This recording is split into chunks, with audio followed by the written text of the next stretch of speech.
구약성경 열왕기하 4장에 보면 엘리사 선지자에게 그 엘리사 선지자의 제자였던 사람의 아내가 찾아와 가지고 남편이 죽고 참 어려움에 처해 있다라는 하소연을 합니다. 빚을 많이 져서 두 아이가 종으로 팔리게 되었으니 어떻게 좀 도와달라고 이렇게 하소연을 합니다.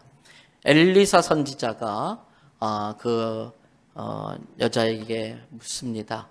당신 집에 있는 게 뭐가 있습니까? 가지고 있는 게 뭐가 있습니까? 그랬더니 선지자님, 가지고 있는 게 뭐가 있겠습니까? 가진 건 아무것도 없고 이제 마지막으로 기름 한 그릇, 조그만 그릇에 기름 한 그릇 있을 뿐입니다. 그 말을 듣고 엘리사 선지자가 그래요? 그러면 이웃을 찾아다니면서 그릇을 빌리세요. 빌릴 수 있는 대로 빌려가지고 아이들과 함께 방에 들어가서 그 마지막 남은 기름 한 그릇 그거를 그 빌려온 그릇에다 부어보세요. 여러분 시키는 대로 했더니 놀라운 일이 벌어졌어요. 기름이 아무리 부어도 끝이질 않습니다. 빌려온 그릇에 가득 기름이 찼어요. 이제 그거 팔아가지고 빚도 갚고 아이들과 함께 충분히 생활할 수 있게 되었습니다. 그런데 제가 이 열왕기상 이 본문의 내용을 읽을 때마다 참 아쉽다, 안타깝다 하는 생각이 들 때가 있어요. 왜 그런가? 먼저 열왕기하 4장 3절 말씀을 볼 겁니다. 이르되 너는 밖에 나가서 모든 이웃에게 그릇을 빌리라. 빈 그릇을 빌리되 그 다음 뭐라고 되어 있어요? 조금 빌리지 말고. 이건 무슨 뜻이겠어요? 많이 빌려라. 빌릴 수 있는 데까지 최대한 많이 빌리라는 겁니다. 그런데 열왕기하 4장 6절 말씀 보세요. 그릇에 기름이 다 찬 거예요. 그러자 어머니가 얘들아 빨리 그릇 더 가져와라. 더 그릇 가져와라. 아이들이 어머니 빌려온 그릇 다 썼어요. 이제 더 이상 그릇이 없어요. 그 말하는 순간 기름이 뚝 끊어졌어요. 기름이 뚝 끊어졌어요. 따라하십시다. 아깝다. 별로 아깝은 것 같지 않은데 한번 따라합시다. 더 많이 빌려올 걸.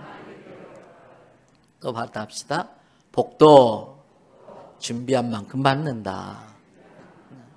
그렇습니다. 복도 받을 준비가 된 자가 받는 거고요. 준비한 만큼 받는 겁니다. 저는 올해가 가기 전 하나님께서 우리 교회와 성도들을 눈에 띄게 표시나는 복으로 축복할 거라고 하는 감동을 받았습니다. 그래서 그 말씀을 선포했어요. 그러나 그 전에 준비할 것이 있습니다. 하나님이 올가을에 주실 복을 받을 준비를 해놔야 됩니다. 복 받을 준비가 안 된 사람은 그걸 주어도, 복을 주어도 자기 복으로 지어내지를 못합니다. 설령 준비를 했다 할지라도 크게 준비하셔야 됩니다. 준비한 그릇만큼 복을 받는 것입니다. 그러면 우리가 하나님이 주시는 복이 있다는 걸 믿을 때에 그 복을 받기 위해서 어떤 준비를 해야 될까? 여러분 신만이라고 아시나요? 신만이가 뭐 하는 사람이죠? 산삼 캐러 다니는 사람. 산삼 보면 신받다 그래요. 어떤 아주 선배 신만이가 있었어요. 이 선배 신만이가 이제 막 그 세계에 발을 디뎌놓은 초짜 신만이를 데리고 이제 산에 산삼을 캐러 가는 겁니다. 산에 좀 어느 정도 올라갔는데 그리 깊은 산까지 들어간 것도 아닌데 갑자기 뒤따라오던 초짜 신만이가 신받다 그러는 거예요. 이 선배 신만이가 이게 뭐지?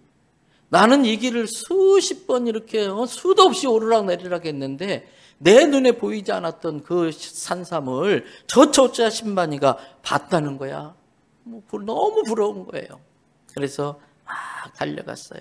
가봤더니 초짜 신만이가 진짜 손에, 그것도 양손에 한 뿌리도 아니고 몇 뿌리씩 들고 신받다 좋아하는 거예요. 너무 부러워서 야 나 그거 구경 좀 하자. 봤더니 도라지 몇 뿌리 들고 신받다 도라지 몇 뿌리 들고. 여러분 그렇습니다. 산삼이 어떻게 생겼는지도 모르고 산삼이 무엇인지도 모르고 산삼 캐러 갈 수 없습니다. 산삼을 알아보지 못하면 설령 산삼이 내 발밑에 있다 할지라도 그걸 다 발로 짓밟아 버릴 겁니다. 하나님이 주시는 복도 마찬가지입니다.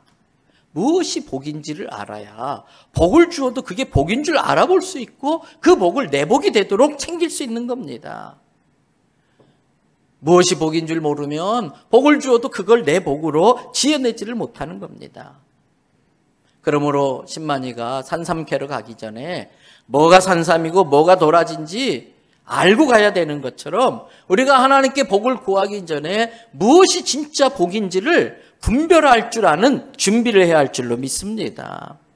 가장 필요한 준비는 복을 분별할 줄 아는 법을 배우는 준비를 해야 되는 겁니다. 그럼 무엇이 복일까? 여러분, 우리 삶에 무엇이 복일까요? 한번 받아십시다. 관계가 복이다. 한 번 더, 관계가 복이다. 관계가 끊어지면 아무 소용없는 것들이 있습니다. 여기 있는 마이크가 참 고성능 좋은 마이크예요. 비싼 마이크예요. 아무리 성능 좋고 비싸도 이 마이크 코드 뽑아버리면요, 아무 짝에도 쓸 수 없어요. 코드 뽑아버리면, 관계가 끊어져 버리면 아무 짝에도 쓸모없어요. 아무리 성능 좋은 전자제품이라도 콘센트에서 코드 뽑아버리면 무용지물이 됩니다. 아무리 멋들어진 나무라도 땅에서 뿌리가 뽑히면 곧 말라 죽고 맙니다. 물고기는 늘 물과 관계를 맺고 살아야 됩니다. 물고기가 물과 관계를 끊어버리면 그 물고기는 곧 죽고 맙니다. 우리도 마찬가지입니다. 영적 존재인 우리가 하나님과 영적 관계가 끊어져 버리면 우리는 아무것도 아니에요. 짐승에 불과할 뿐입니다. 그러므로 우리는 하나님께 꼭 붙어 있어야 됩니다. 하나님 자체가 복이고 하나님과 붙어 있을 때에 다른 복도 진짜 복이 되는 것입니다. 그래서 예수님은 요한복음 15장 4절 5절에서 이렇게 말씀해요. 내 안에 거해라. 내 안에 거해라. 그러면 나도 너희 안에 거하겠다.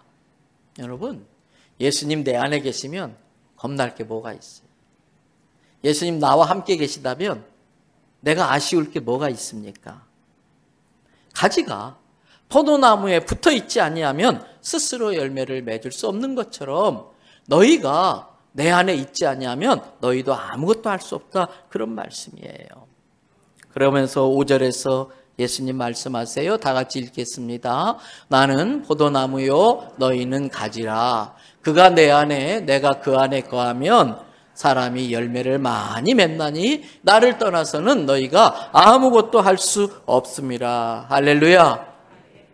하나님께 붙어 있는 게 복입니다. 하나님과 관계 맺고 사는 게 복입니다. 가지가 나무에 붙어 있지 않고 떨어져 있으면 곧 말라버리고 열매 맺을 수 없습니다. 그러므로 우리는 열매 맺는 인생 살기 위해서, 하나님께 복 받는 인생 살기 위해서 하나님께 찰싹 붙어 있어야 돼요. 그분에게서 떨어져 버리는 순간 우리가 그동안 복이라고 생각했던 것도 더 이상 복이 되지 않습니다.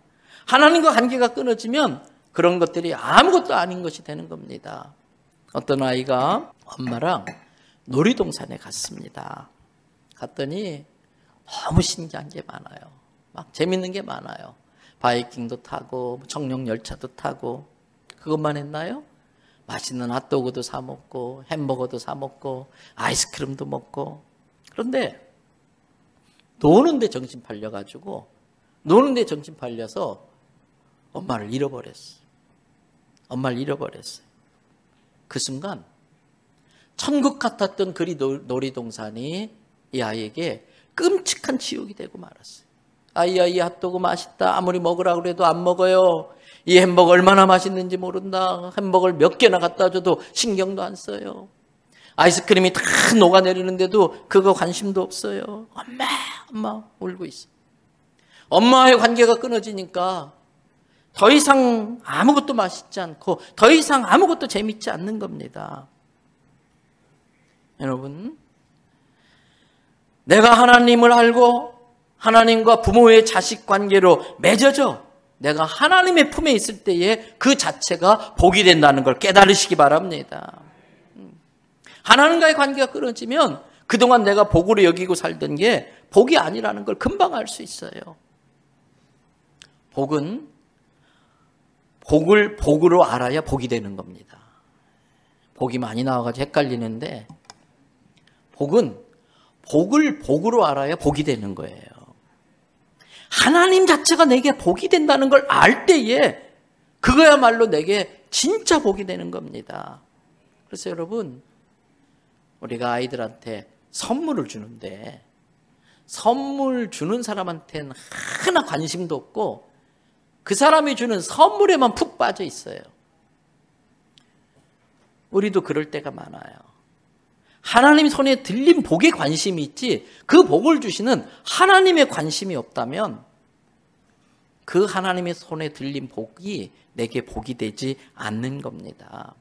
그 하나님을 더 알기 위해서 우리는 예수님을 더 가까이 해야 됩니다. 예수님은 보이는 하나님이십니다. 하나님은 말씀이십니다. 그 말씀이 육체를 입고 우리 가운데 찾아오신 분이 예수님이십니다. 그래서 우리는 그 예수님을 통해 하나님이 어떤 분인지 알 수 있고 그 예수님을 통해 어떻게 예수님처럼 하나님을 잘 믿고 잘 섬기고 사랑할 수 있는지 배우게 됩니다. 그 예수님이 우리와 하나님과의 관계를 맺어주는 분이십니다. 그래서 여러분 요한복음 1장 12절 말씀 보세요. 예수님을 뭐 하는 자? 영접하는 자. 예수님을 영접한다는 건 무슨 뜻이에요? 곧 그 이름을 믿는 자들에게는 하나님과 관계를 맺게 해준다. 부모와 자식의 관계로 맺어지게 해주신다 그랬어요. 그래서 요한복음 14장 6절 7절 말씀에 예수님 이렇게 말씀하세요. 내가 하나님께 나아가는 길이다. 내가 하나님을 알게 하는 진리다. 내가 하나님과 영원히 살 수 있도록 해주는 영생을 주는 자다. 그러므로 나 예수를 통하지 않고는 하나님 아버지를 바로 알 수 없고 하나님께 갈 수 있는 자가 없다. 그러면서 7절 너희가 나 예수를 제대로 알았다면 하나님을 제대로 아는 것이다. 사랑하는 대원성결교 성도 여러분, 예수님과 친밀해지고 예수님을 닮아가고 예수님 흉내내고 그래서 예수님을 통해 하나님과 깊은 관계를 맺음으로 진짜 복받는 성도 되시기 바랍니다. 특별히 교회 공동체와 관계를 잘 맺으시려고 애쓰셔야 돼요. 제가 일부러 교회라고 표현하지 않고 오해가 없게 하려고 교회 공동체란 표현을 굳이 써요. 교회 공동체는 우리로 하여금 예수님께로 인도해주는 다리, 브릿지 역할을 하는 곳이 교회입니다. 성도는 교회 공동체를 통해서 하나님을 배우고 하나님의 사랑을 알고 그 하나님의 사랑을 실천함으로 하나님의 사랑을 연습하고 하나님의 사랑을 배워가는 거예요. 성도는 교회를 통해서 훈련을 받고 또 하나님은 이 교회를 통해서 그 성도를 양육시켜서 더 큰 사명 감당할 수 있게 키워주시고 그 더 큰 사명 감당하는 것을 보시고 기뻐하시면서 축복해 주시고 더 큰 축복을 주시려고 더 큰 사명 감당할 수 있도록 더 강하게 훈련시켜 주시는 것입니다. 특별히 여러분, 내가 누군가에게 교회 공동체가 된다는 걸 아셔야 됩니다. 직장에서 나는 누군가에게 교회입니다. 내가 누군가와 좋은 관계를 맺으면 그 사람은 교회에 대해서 좋은 인상을 갖게 됩니다. 또 교회에서도 다른 성도들에게 내가 교회가 된다는 걸 아셔야 됩니다. 내가 누군가에게 친절하게 대하면 그 교회는 참 친절해. 그 교회는 사랑이 많아. 그렇게 소문납니다. 내가 누군가에게 무관심으로 보이고 무뚝뚝하면 그 교회는 정이 없어. 사랑이 없어. 예수 사랑이 없는 교회야. 이런 소문이 날 겁니다. 내가 좋은 성도가 되면 그 교회가 좋은 교회가 되는 겁니다. 내 신앙이 성장하면 그 교회가 성장하는 거고 그 교회가 부흥하고 부흥하면 더 큰 사명 맡겨주고 더 큰 사명 감당할수록 하나님은 더 큰 축복 주시고. 아멘. 네. 따라합시다. 교회가 복이다. 내가 교회다. 그래서 내가 복이다. 내가 누군가에게 복이 돼야 됩니다. 복이 돼야 됩니다. 그래서 뭐가 복인가? 하나님과 깊은 관계를 맺는 것 자체가 복이다. 그 다음 두 번째로 따라 하십시다. 주는 것도 복이다. 한 번 더, 주는 것도 복이다. 내가 누군가에게 줄 수 있다는 건 내게 줄 것이 있다는 뜻입니다. 내가 줄 것이 있다는 것은 이미 내게 받은 것이 있다는 거예요.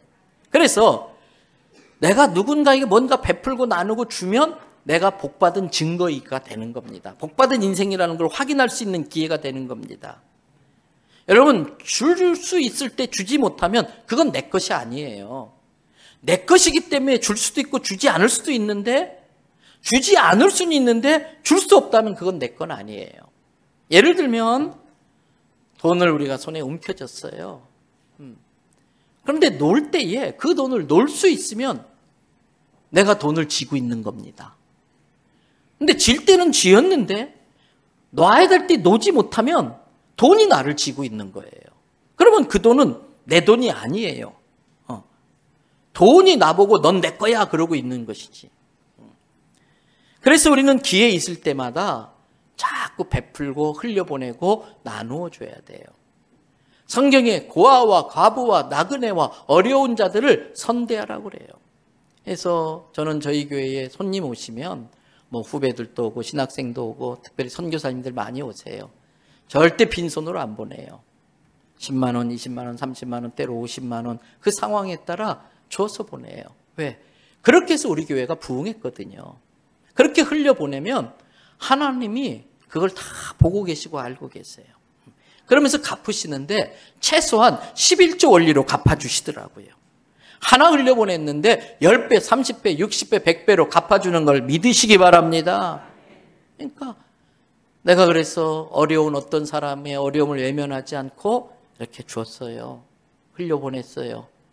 그러면 그걸 하나님 다 보고 계세요. 그 사람이 하나님의 자식이니까 그 사람이 혹시라도 그걸 갚지 못하면 그 사람이 나중에 잘 돼서 고마워서 나한테 도로 흘려보내지 않아도 그 사람의 부모이신 하나님이 갚아주세요. 근데 하나님은요 통이 크신 분이에요. 하나님은요 원금보다 이자를 훨씬 더 쳐서 갚아주시는 분이에요. 그러니까 자꾸 기회 있을 때마다 심어야 돼요. 하나님으로 하여금 나에게 빚을 지게 만들어야 돼요. 갈라디아서 6장 7절부터 10절을 보세요.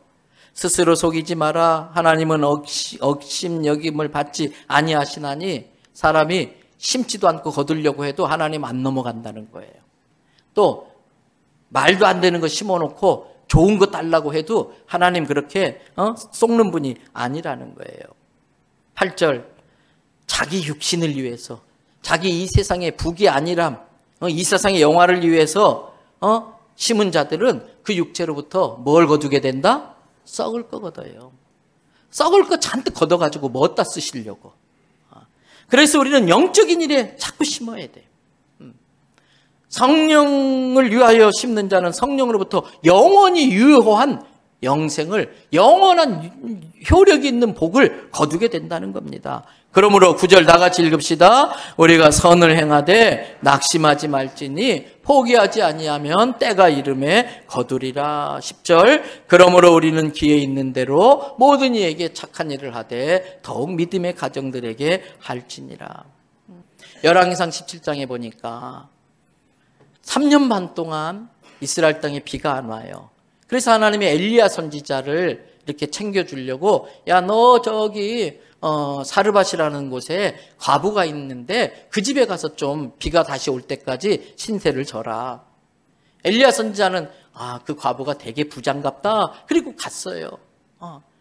그래서 좀 먹을 걸 부탁했더니 이 과부가 뭐라고 대답하는지 보세요. 열왕기상 17장 12절입니다.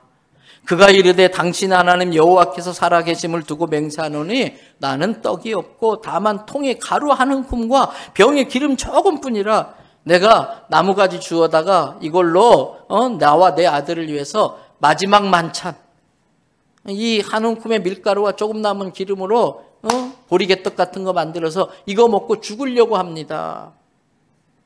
이왕 보내실 것 좀 부잣집으로 보내시지. 그런데 그 정말 찢어지게 가난한 과부집에 보낸 거예요. 왜 그랬을까? 여러분 그 시대에 3년 반 동안 비가 안 오니까 인심이 박해진 거예요. 말세의 징조 중에 하나가 사랑이 식어간다고 그랬는데 부자도 인색한 시대가 됐다는 걸 하나님이 보신 거예요. 두 번째는 이 과부가 얼마나 신실한지 이 과부를 축복해주고 싶은 거예요. 그래서 하나님과 관계를 맺고 하나님의 종과 관계를 맺게 하려고 이 과부의 집에 엘리야 선지자를 보낸 겁니다. 그리고 그 과부에 하나밖에 없는 아들이 있었는데 얼마 뒤에 이 아들이 죽어요. 그걸 아신 하나님께서 늦기 전에 이 아들을 살리려고 미리 엘리야 선지자를 보내놓은 겁니다.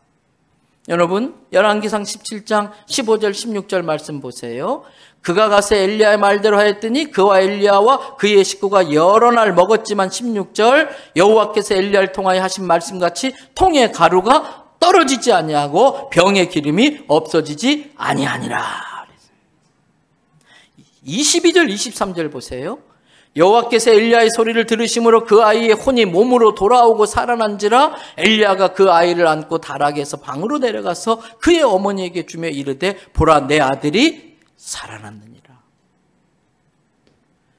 물질이 떨어지지 않는 복을 받고 죽은 아들도 살려내는 복을 받았어요. 그런데 진짜 큰 복을 받은 것은 마지막 절 24절이에요. 다 같이 24절 읽습니다. 여인이 엘리야에게 이르되 내가 이제야 당신은 하나님의 사람이시요 당신의 입에 있는 여호와의 말씀이 진실한 줄을 아노라 하니라. 그 과정을 통해 엘리야가 진실한 하나님의 종이라는 걸 알게 되고 그 종과 관계가 맺어지고 하나님의 말씀은 능력이 있다는 걸 진실하다는 걸 알면서 하나님을 믿는 믿음의 관계가 맺어지는 거예요. 관계가 더 돈독해진 거예요. 사랑하는 대연성결교회 성도 여러분, 이 가을에 하나님께서 우리에게 하늘에 신령한 것, 이 땅에 기름진 것으로 눈에 띄게 표신하게 복 주실 것을 믿습니다. 그러나 그 복이 내 복이 되려면 준비 잘 하셔야 돼요. 어떤 준비해야 되느냐? 뭐가 진짜 복인지를 먼저 알아야 됩니다. 진짜 복은 하나님과 관계 맺는 거예요. 예수님을 통해, 교회 공동체를 통해 하나님과 관계가 제대로 맺어지면 나무에 붙은 포도가지처럼 우리의 삶의 열매가 풍성히 맺어질 줄 믿습니다. 이제 오늘 본문 말씀 읽고 마칠 겁니다. 본문 말씀은 신명기 28장 1절부터 6절인데 1절과 2절이 핵심입니다. 그 1절에 듣고 행하면 관계 맺는 방법입니다.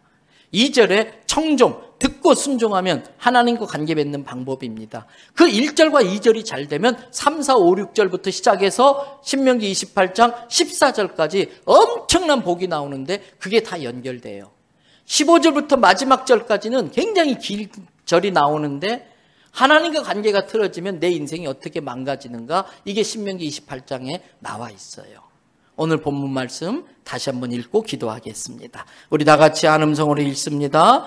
내가 내 하나님 여호와의 말씀을 삼가 듣고 내가 오늘 내게 명령하는 그 모든 명령을 지켜 행하면 내 하나님 여호와께서 너를 세계 모든 민족 위에 뛰어나게 하실 것이라. 내가 내 하나님 여호와의 말씀을 청종하면 이 모든 복이 내게 임하며 내게 이르리니 성읍에서도 복을 받고 들에서도 복을 받을 것이며 내 몸의 자녀와 내 토지의 소산과 짐승의 새끼와 소와 양의 새끼가 복을 받을 것이며 내 광주리와 내 떡반죽 그릇이 복을 받을 것이며 내가 들어와도 복을 받고 나가도 복을 받을 것이니라. 아멘.